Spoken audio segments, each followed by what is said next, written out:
Bom dia, meu povo! Sejam bem-vindos à nossa aula. Hoje a gente inicia, com essa formação dos Estados Nacionais e o absolutismo, ou o mercantilismo, como está no livro de vocês, né? Porque aqui vai até o absolutismo, mas aqui a gente também vai explicar um pouco das práticas mercantilistas. Quando a gente fala formação dos Estados Nacionais, o que são Estados Nacionais?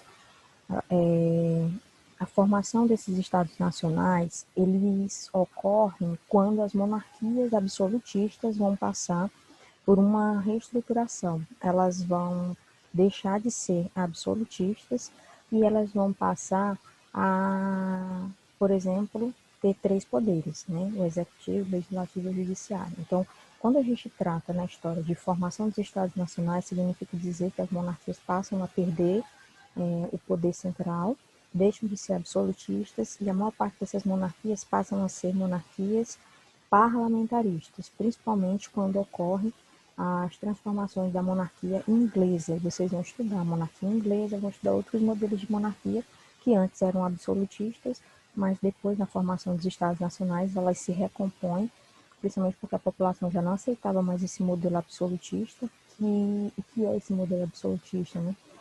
É um modelo em que os reis governavam e eles praticamente detinham todos os poderes. Eles intervinham nos outros três poderes e não existiam só três poderes, não existiam quatro poderes. E, no caso, os reis eram os moderadores, tá? Então, vamos lá. Deu para entender até aí, não deu? Chega nós. Travou. Volta.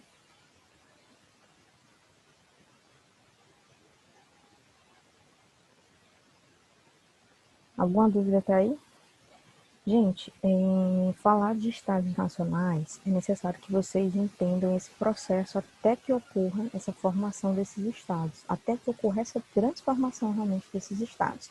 Porque antes, eles não eram estados onde a população vai ter, esse poder de estar sendo inserida dentro do contexto político. Antes, esses estados absolutistas eles eram monárquicos e por serem monárquicos a monarquia detinha todo o poder, tá? Eram países que viviam no feudalismo na Idade Média. Então, quando a gente chega aqui nós estamos na Idade Moderna, tá? Não esqueçam, aqui nós não estamos mais na Idade Média, nós estamos na Idade Moderna. Então, toda essa reformulação dos poderes e da nova constituição dos estados na Europa, principalmente, que era onde detinha a maior concentração de monarquias, elas passam por essas reestruturações, principalmente na Idade Moderna, tá? E aí a gente vai fazer um apanhado. A Idade Média, qual era o plano comercial, né? Porque naquela época era tudo muito arcaico, era o sistema de feudalismo. Era um modelo de comércio? Sim, principalmente quando a gente chega na Baixa Idade Média, quando já está para acabar a Idade Média, que nós temos a Alta Idade Média, que é o início, nós temos a Baixa Idade Média, que é o final. Então, esse feudalismo aqui, ele antes de chegar na Idade Moderna, ele começa a ruir. Lembra o sistema de feudo? Aqui a gente não tem, aqui a gente não tem ainda esse sistema capitalista como na Idade Moderna nós já vamos ter. Então, aqui nós já entramos na Idade Moderna com as monarquias tentando se reestruturar nessa nova ordem, né, que já era o capitalismo, porque o feudalismo não estava dando certo mais, né, a população já não aceitava mais o modelo dos feudos. Então, na Idade Média a gente tem, na Baixa Idade Média a gente vai ter, né, essa queda do feudalismo. Então, qual vai ser o regime que vai substituir o feudalismo? Na própria Idade Média, já na Baixa Idade Média, esse feudalismo ele vai ser substituído aí, gente, por um sistema de mercado. Lembrem que na Baixa Idade Média, a gente vai ter nascendo na Baixa Idade Média uma nova classe. Que classe é essa, professora? A burguesia, que eram os comerciantes que faziam as trocas de mercadorias nos burgos, que eram os burgos, né? Eram regiões de comércio próximo ali dos castelos. E esses comerciantes, eles faziam chamadas trocas nessas regiões de burgos. Esses comerciantes passaram a ser chamados de burgueses, por quê? Porque onde eles faziam a questão comercial eram nos burgos, a burguesia, burgos, né? Então, nasce uma nova classe. E com o surgimento dessa nova classe, a gente tinha, durante a Idade Média, uma grande centralização de poder dos reis. A partir desse momento, com o surgimento dessa nova classe, essa nova classe que era a classe dos comerciantes, é que vai fomentar o comércio, vai impulsionar o comércio, porque era a classe que praticamente todo mundo necessitava, porque todo mundo necessitava comprar, né, algo ou fazer algum tipo de troca. É aqui que nós temos, na Baixa Idade Média, o surgimento das primeiras moedas, só que essas moedas elas não tinham sistema monetário, elas eram moedas em peso, né? A gente vai ter o surgimento dessas moedas, onde as pessoas iam nesses burgos, alguns faziam trocas, outros avaliavam o valor das coisas, das mercadorias, né, pelo peso, porque alguns países já tinham suas moedas, mas as moedas não tinham esse valor monetário, elas tinham peso, né?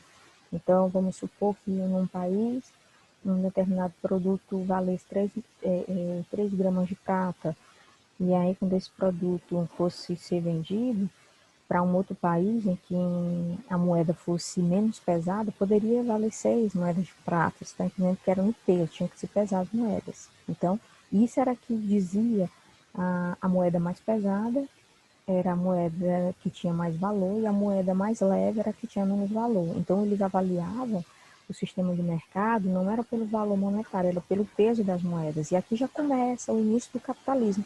É esse início de capitalismo aqui que é mercantilismo, tá, gente? O mercantilismo é um período que vai anteceder as práticas capitalistas 100%. Ou seja, o próprio mercantilismo ele é um sistema de mercado que já é o capitalismo. É aqui que ele surge. E o que ele vai surgir? Ó? Quando a burguesia começa a ascender e os próprios reis percebem que essa nova classe pode ajudar no desenvolvimento do próprio Estado. E para onde vai, aí, no caso, a nobreza, né? Essa nobreza eles não trabalhavam, a maior parte dos nobres viviam de títulos. Então, como eles viviam de títulos, chegou um momento em que o Estado começou a entrar em colapso, né? E quem foi sustentar esse Estado foram os burgueses, que eles eram os verdadeiros trabalhadores. Os burgueses passaram, né, a trabalhar e a sustentar o Estado. Chegou um momento que os próprios reis perceberam que tinham que se aliar aos burgueses, por quê? Porque eles necessitavam de dinheiro, né? Para fazer obras, estradas, pontes.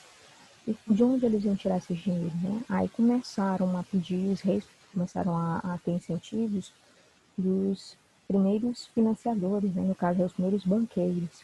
Como também eles tiveram muita ajuda financeira dos burgueses.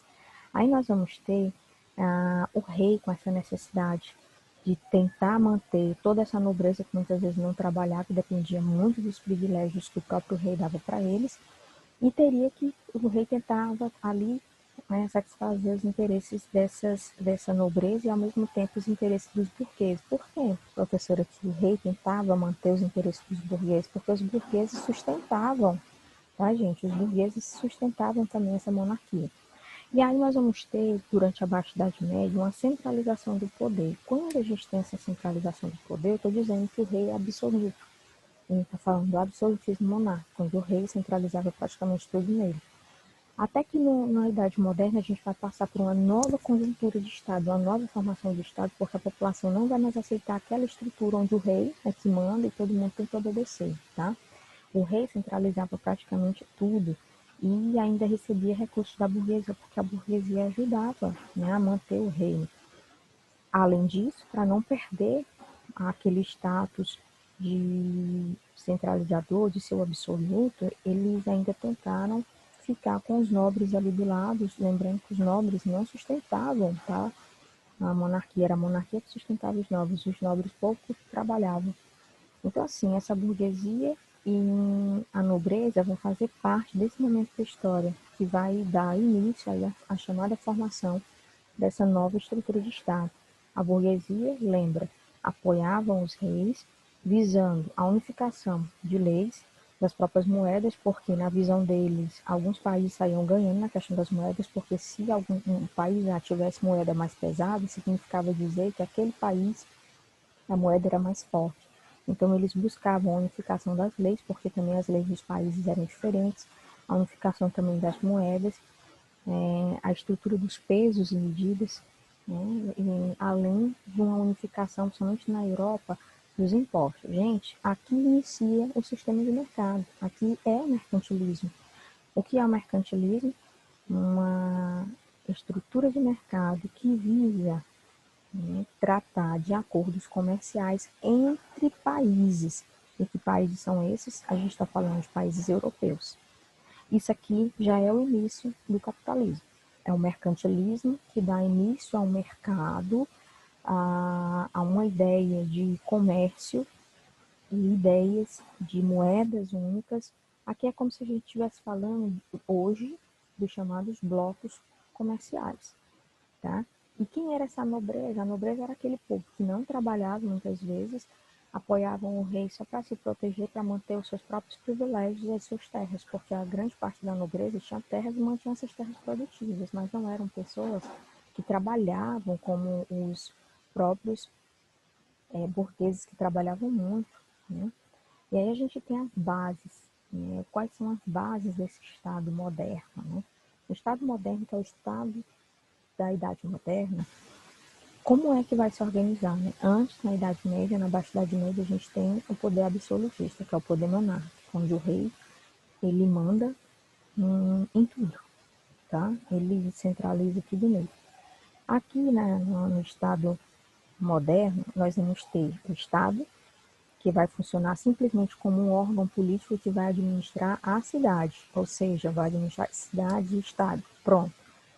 Ou seja, aqui o Estado ele vai funcionar só como governança. Não vai mais existir simplesmente aquela ideia de que o rei tem que centralizar tudo nele. Não, aqui a gente já tem uma nova formação dessa estrutura de Estado, onde o Estado tem uma nova conjuntura de leis, se aplicam as leis, a gente já vai ter o poder judiciário que vai julgar essas leis, nós já vamos ter uma ideia de exército. O professor Marlado, na Idade Antiga, não já tinha exército? Tinha, só que aqui é uma força armada que é muito mais especializada, não naquela guerra de espada como na Idade Antiga, como na Idade Média, não.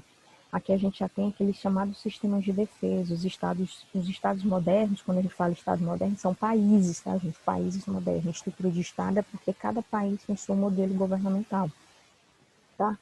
Então, assim, durante esse momento, esse Estado passa por essas reformulações e nessas reformulações, nesse Estado moderno, a população ainda fica ligada àquela ideia de obediência ao soberano. Quem é o soberano? Ainda tem muito aquela ideia do rei, né? Porque o rei não vai perder a força da noite para o dia. Então, o Estado vai se reformular, mas a gente ainda vai ter muito poder monárquico dominando, né? Então, séculos depois é que a gente vai ter as revoltas, a nova reestruturação na Inglaterra, a gente vai ter, né, a própria Revolução Francesa, que vai mostrar a queda da monarquia. Aqui a gente vai ter uma nova base, né, do Estado que vai ter um novo modelo de cobrança de imposto, vai tentar unificar as leis. Esse Estado moderno a gente vai ter ali uma divisão, né? E a gente não vai ter mais uma ligação muito grande do Estado com a igreja, né? Então, assim, durante a Idade Média houve muito essa ligação, a igreja era muito forte na estrutura do Estado. Aqui, na Idade Moderna, a gente vai ter uma separação. Então, a gente não vai ter tanto essa particularidade de igreja e Estado. Aqui a gente tem um pouco da separação, tá? Que é muito típico da Idade Moderna. Durante a Idade Média, devido à questão até mesmo do próprio feudalismo, existia muito essa ligação da Igreja Católica com o Estado, ou seja, da Igreja com o rei, né? Os estados da Europa Ocidental, que hoje a gente chama muito, né, o leste europeu ali, não só o leste europeu, né, pega um pouco ali da Alemanha, esses estados aqui, tá? Pega também um pedaço ali também acredito que da Inglaterra. Os estados da Europa Ocidental acabaram formando-se aí, gente, em estruturas diferentes. Professora, todos os países da Europa passaram, todos os países da Europa que eram monarquias passaram por essas reformulações, todos passaram, os que tinham monarquias, mas não foi no mesmo momento, foram em momentos diferentes, tá? Então, quando a gente estuda as bases dessa reformulação, desse Estado moderno, a gente está falando como um todo, mas cada país teve as suas particularidades, teve os seus movimentos, teve as suas revoluções que levaram a esse movimento, tá? Nós temos aí os principais países desse primeiro momento: Portugal, Espanha, França e Inglaterra. Lembra que nós vamos ter a Revolução Francesa, na Inglaterra nós vamos ter a Revolução Puritana, a Revolução Gloriosa, na Espanha a gente vai ter uma reformulação, até mesmo porque Portugal ficou sem rei. Então, assim, a gente vai ter uma nova reestruturação desses países, porque eram os principais países no processo, até se você for pegar aí, quando a gente trata de Espanha, Portugal e Inglaterra, vão ser os países que no século XVI vão chegar na América. Olha aí, de todos esses países que estão embaixo, Portugal, Espanha, França e Inglaterra, os 4 aí vão chegar na América. Tá? Os 4 vão chegar na América por um processo de colonização. Os 4 chegarão. Só que nos Estados Unidos, que são as colônias do norte, a gente vai ter os embates entre franceses e ingleses dentro do território americano para avaliar quem iria ficar com o território americano. Aí os ingleses vencem. Aí na história a gente tem a consagração de 3 modelos de colonização: português, espanhol e inglês. Mas a França também passou pelos Estados Unidos. Tá? Então, dentro desse processo, nós vamos ter aí essa nova formação. E aí nós temos um mapa. Prestando atenção aí nessa nova conjuntura. Professora, nessa nova conjuntura de formação dos estados nacionais, a gente vai ter somente uma mudança na formação da estrutura do Estado, ou a gente vai ter uma mudança nos mapas? Gente, mas a gente também tem uma mudança nos mapas. Principalmente quando a gente fala de União Ibérica, que é isso aqui. Quando eu falo por formação de Portugal e da Espanha, eu estou falando de União Ibérica. Antes era o quê? Península Ibérica. Passa a ser União Ibérica por quê? Porque nós vamos ter, durante a Baixa Idade Média, porque aqui é Baixa Idade Média, né? Aqui os estados estão se formando, como eu estou falando, essa estrutura de formação de estado, elas vão levar séculos, não vai acontecer da noite para o dia. Durante esse período aqui da Baixa Idade Média, nós vamos ter as chamadas guerras de reconquista. E o que foram essas guerras de reconquista, tá, gente? Essas guerras de reconquista foram guerras travadas pelos cristãos contra os muçulmanos. E aí, qual era a intenção? Retomar os territórios que antes eram tidos católicos e de repente estavam nas mãos dos islâmicos. Então a gente vai ter as guerras de reconquistas, ainda avaliando aquele conceito da Alta Idade Média, que inicia lá na Alta Idade Média, das cruzadas, cristãos versus islâmicos. Então os islâmicos tinham chegado nessa Península Ibérica, em Portugal e na Espanha. E, historicamente, Portugal e Espanha sempre foram muito cristãos. Então, volta novamente, já no final da Idade Média, que é na Baixa, uma ideia de reconquista. Vamos reconquistar os territórios que os islâmicos tomaram da gente, e aí volta novamente aquele espírito cruzadista das cruzadas. Né? Então, vamos tomar essas terras. Então, a gente vai ter essas guerras de retomada de território, que em 1096 a gente vai acabar tendo essas formações, tá? Forma-se aí o Condado Portucalense, e em 1139, mais de um século depois, a gente vai ter menos de um século, né? Um século e pouco. Nós vamos ter a Constituição do Reino de Portugal, tá? Por que a gente vai ter essa Constituição do Reino de Portugal? Porque antes a gente não tinha um reino definido, né? No mapa a gente não tinha. Ficou indefinido por conta da questão das fronteiras. Então, quando houve essas guerras de reconquista, procurou ali delimitar as fronteiras e fazer um novo desenho do mapa. Tanto é que quando Portugal e Espanha resolvem chegar na América para colonizar, os mapas já estão desenhados. Por quê? Porque no período da linha do tempo, né, eles chegam aqui no século XVI, aqui no ano de 1096. Né? Aí mais de 40 anos depois, eles se formam como rei, Portugal, né, o Reino de Portugal. Aqui nós vamos ter, né, o Reino da Espanha. Em 1492 somente, a Espanha concretiza a expulsão dos muçulmanos de toda a Península Ibérica. Quando a gente fala Península Ibérica, eu estou falando de 2 reinos, Portugal e Espanha. Quando eu falo de União Ibérica, eu estou falando de um rei. Professor, qual a diferença? Península Ibérica, nós ainda vamos ter 2 monarquias dentro dessa estrutura. Nós vamos ter o rei de Portugal e o rei da Espanha. Quando a gente fala União Ibérica, é que durante essa guerra, bem aqui, gente, olha a confusão. Durante esse processo aqui, já quase no final da Baixa Idade Média, ainda nessas guerras de reconquista, o rei de Portugal não tinha filhos, não tinha herdeiros. E ele participa dessas guerras e ele morre.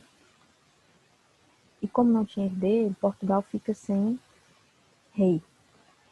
O rei da Espanha era parente longínquo, né, do rei de Portugal. E como o rei de Portugal morreu sem deixar herdeiro, o rei da Espanha vai começar a lutar para querer também, né, é, reinar sobre Portugal. Claro que vai ter nós vamos ter ainda muitas polêmicas envolvendo isso, porque os portugueses não vão aceitar no primeiro momento, né, porque alguns familiares do próprio rei de Portugal não aceitavam, mas depois vão acabar aceitando, e aí é o período em que une as duas coroas em torno de um monarca, que é o rei da Espanha.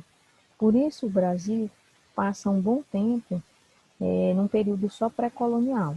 Lembrem que os portugueses chegam no Brasil em 1500, mas o processo de colonização do Brasil vai acontecer em 1537, né, entre 35, começa praticamente em 37. Então a gente vai ter um período que é pré-colonial, que começa quase 40 anos depois dos portugueses chegarem aqui. Por que isso ocorreu? Porque os portugueses chegam aqui, mas nesse mesmo momento a gente tem um desfacelamento da monarquia portuguesa. E a gente está passando por uma reestruturação onde a monarquia da Espanha está dominando Portugal. Então, é durante esse processo aí que a gente vai ter o período pré-colonial, e depois do período colonial a gente vai ter ainda essa união muito forte, essa união ibérica. Tá? A Espanha dominando Portugal e também fazendo parte do processo de colonização do Brasil. Tá? Por isso é que a gente vai ter a expulsão dos holandeses, porque tinha briga, né, históricas entre espanhóis e holandeses. Então, assim, quando vocês chegarem na questão da indústria açucareira, vocês vão entender um pouco disso. E tudo por causa dessa União Ibérica. Mas vamos voltar aqui à Idade Média, tá? Essa Inglaterra, ela vai passar por umas modificações, e vocês vão ter que ler no livro de vocês. Lá tem uma historinha, só que a gente não vai contar a historinha do jeito que está lá no livro, a gente vai logo para cá, tá? Então vocês depois lendo ali, tem ela e como vai se formar. Quando a gente fala de Baixa Idade Média, tá aqui, ó, no século XII, no reinado de Henrique II, tá? Ela vai unificar todo o território. Por quê? Porque quando a gente fala de formação de Estado, a gente tem que falar de mapa, a gente tem que falar de limitações territoriais, porque antes aqui tudo era muito estranho, não tinha esse desenho como hoje nós temos, e começam-se a se pensar num novo redesenho desses mapas. A gente vai ter uma Inglaterra que vai passar por muitas transformações. No reinado do Ricardo Coração de Leão, tá? A insatisfação da nobreza vai ser gigantesca, porque a nobreza já não vai ter aquele poder sobre os reis como tinham antes, tá? Principalmente por quê? Porque eles vão dizer que que o rei, por exemplo, da Inglaterra, está gastando demais com os militares. Ou seja, está gastando com os militares, mas não está gastando com a nobreza.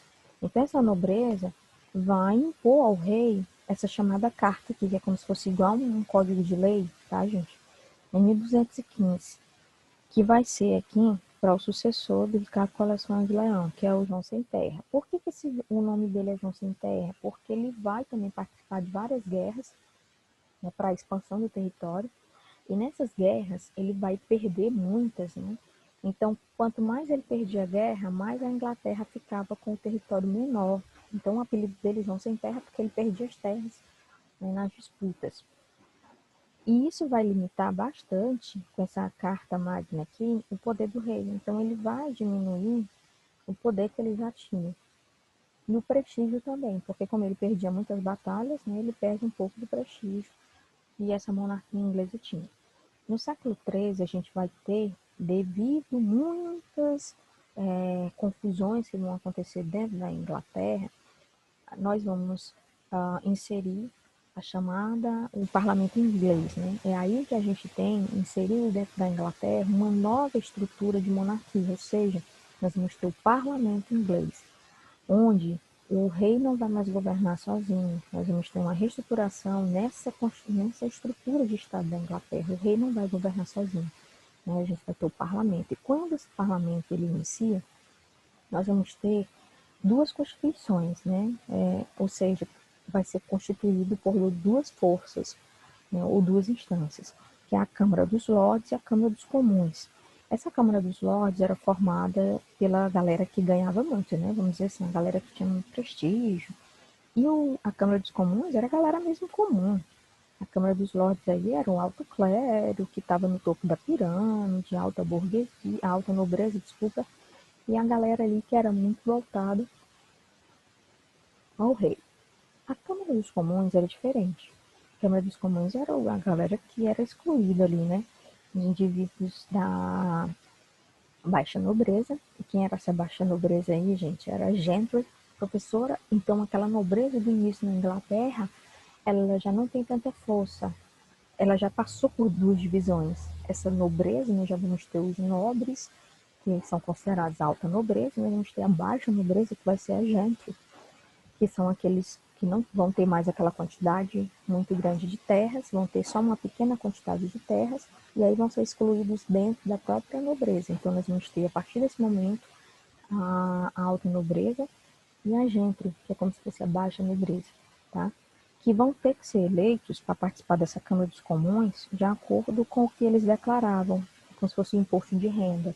Se você, eles tinham que dizer quantos eles tinham de terra, senão eles não podiam participar e nem ser eleitos para a Câmara dos Comuns. Olha a confusão, ou seja, como se a Câmara dos Lordes tivesse a maior representatividade, porque quantos gentry poderiam se candidatar, gente?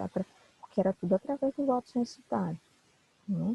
Até para a pessoa votar na gentry, teria que dizer quanto, né, quanto eles tinham de dinheiro para poder votar. Se não te apresentasse a quantidade, vamos dizer assim, a quantidade de recursos que eles poderiam ter, né, eles não poderiam votar, certo? Então a gente vai ter uma grande modificação nesse sistema, tá?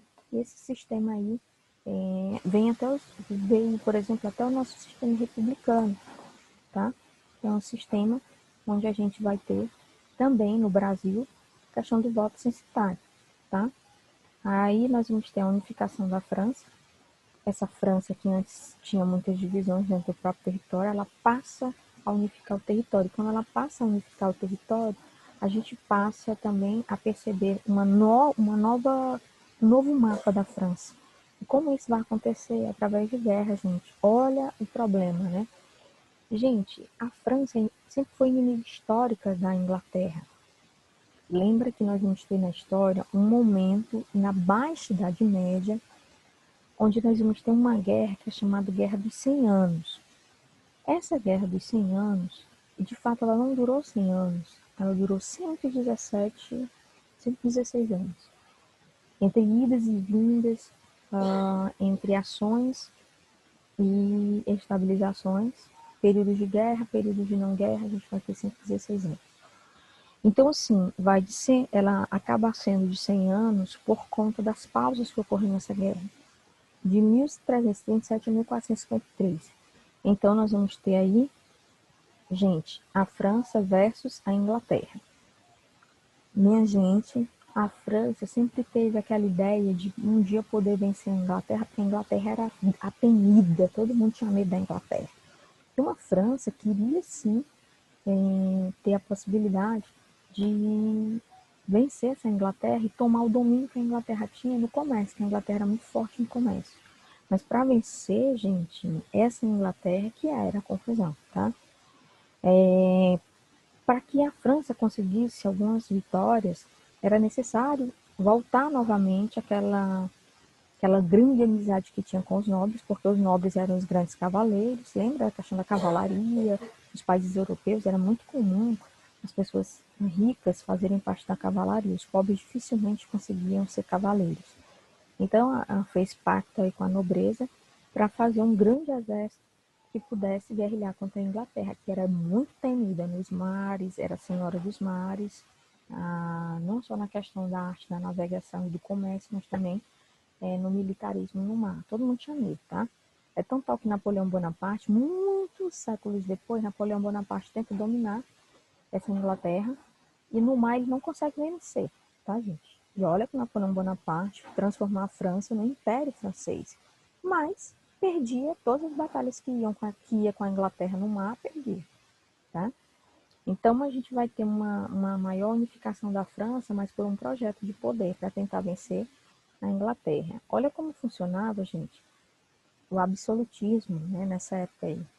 Entre os séculos XVII e o século XVIII, a gente vai ter um maior poder, né, do rei.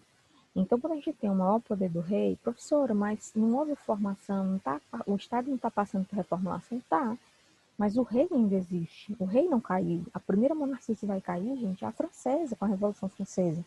Tá?